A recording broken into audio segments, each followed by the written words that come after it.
Friends, నేను ఒక recipe చేస్తున్నాను. ఇది చూసారా?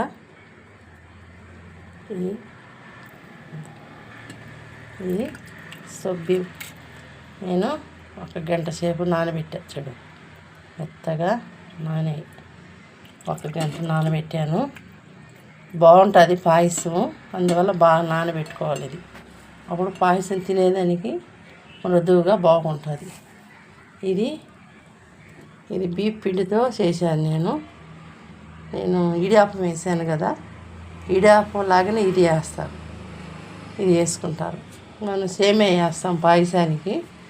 కొంతమంది విలేజ్లో ఉండే వాళ్ళకి, కొంతమంది దొరకని వాళ్ళు ఉంటారు. పరిస్థితులు దొరకనప్పుడు ఇట్ట వాడచ్చు, సేమేలాగా వాడచ్చు.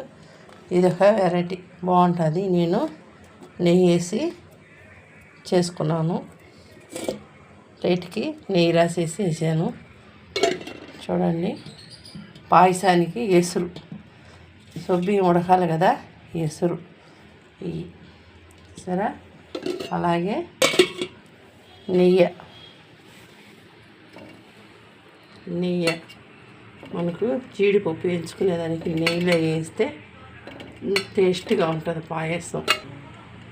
బెల్లం, పాలు, పచ్చి కొబ్బరి తురిమి పెట్టుకున్నా. పచ్చి కొబ్బరి తురిమాను. పచ్చి కొబ్బరి సన్నగా తురిమి పెట్టుకున్నాను. అలాగే జీడిపప్పు, యాలకులు 3 జీడిపప్పు. ఇది ఒక్కొక్కటి ఎలా చేయాలో చూపిస్తాను ఫ్రెండ్స్. ఇప్పుడైతే గ్యాస్ స్టవ్ వెలిగి పాయసానికి ఎసురు కాగినాక మనం నానబెట్టిన సొబ్బి వేస్తే ఫ్రీగా ఉంటుంది, అడుగా ఉంటుంది, మంచిగా ఉంటుంది. ఇది ఒక చిట్కా ఫ్రెండ్స్. చూడండి, ఎసురు తెల్లతున్నది. ఎసురు తెల్లనే మనం నీళ్ళలో ఉండే సొబ్బి వేసుకుంటే మంచిగా వస్తుంది.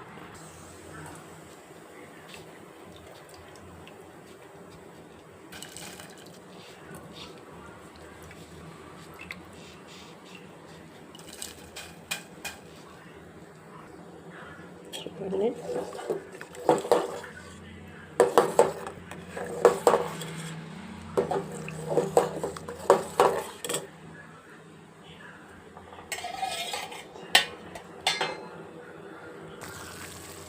ఇలాగ ఉడకాల. మనకు ఎసురుగాగినాక వేసాం కాబట్టి మాటలు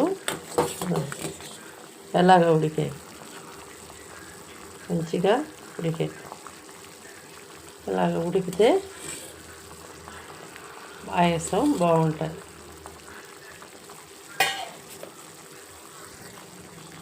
చూడండి, వేసేస్తున్నాం. దీన్ని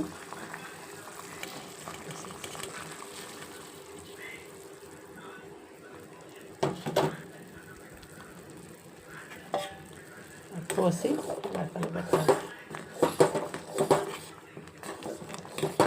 బాగా కుక్ అవ్వాలి.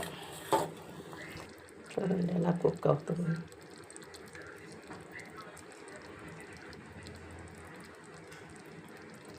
అలా కొబ్బరి పొడి వేసేస్తున్నాను. పచ్చి కొబ్బరి కాబట్టి టేస్ట్ బాగుంటుంది. అలాగా వేసుకుంటే చాలా బాగుంటుంది తినేదానికి, నోటికి కమ్మగా ఉంటుంది.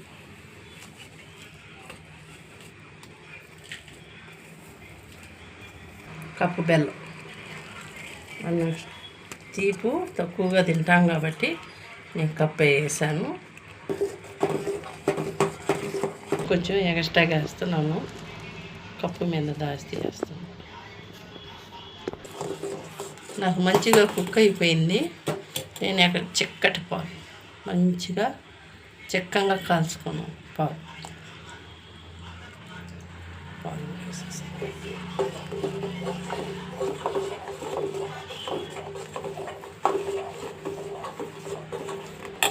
పాయసం అంతా బెల్లంతో చేసుకుంటేనే టేస్ట్ వస్తుంది.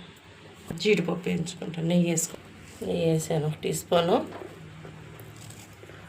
గ్యాస్ వెలిగించి స్టవ్ వెలిగించి ఆయిల్ వేసాక జీడిపప్పు వేసేస్తాను.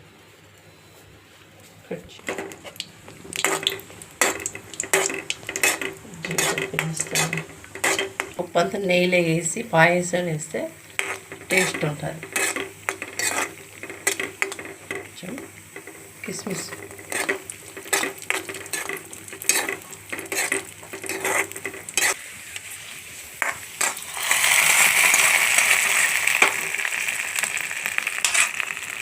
పాయసం రెడీ అయిపోయింది ఫ్రెండ్స్. బెల్లం పాయసం. ఇది సేమియా లేకుండా చేసిన పాయసం. సేమియా నేను ఆపేసాను, స్టవ్ ఆఫ్ చేసేసాను. సేమియా వేయకుండా చేసిన పాయసం సూపర్ రెసిపీ, చాలా బాగుంటుంది ఫ్రెండ్స్. ఇప్పుడు వేస్తున్నాం యాలకలు. ఇప్పుడు మనం అన్నీ వేసేసినాక లాస్ట్లో యాలకల పొడి వేస్తే ఎమీగా ఉంటుంది పాయసం. ఎంత మంచి స్మెల్ వస్తుంది. హాయ్ ఫ్రెండ్స్, ఆ పాయసం రెడీ అయిపోయింది. Super recipe. మేము ఈవినింగ్ తాగేదానికని చేసుకున్నాము. చాలా బాగుంది, చూడండి ఎంత బాగుందో. సింపుల్గా చేసుకున్నాము. చాలా బెల్లంతో చేసుకున్నాము. చాలా టేస్టీగా ఉంది, రుచికరంగా ఉంది. ఇంకా తింటుంటే ఇంకా తినాలనిపిస్తుంది. అంత బాగుంది ఫ్రెండ్స్. మీరు కూడా ఇలాగా చేసుకోండి. ఎలా ఉన్నది కామెంట్ పెట్టండి, సబ్స్క్రైబ్ చేయండి, షేర్ చేయండి, లైక్ చేయండి ఫ్రెండ్స్.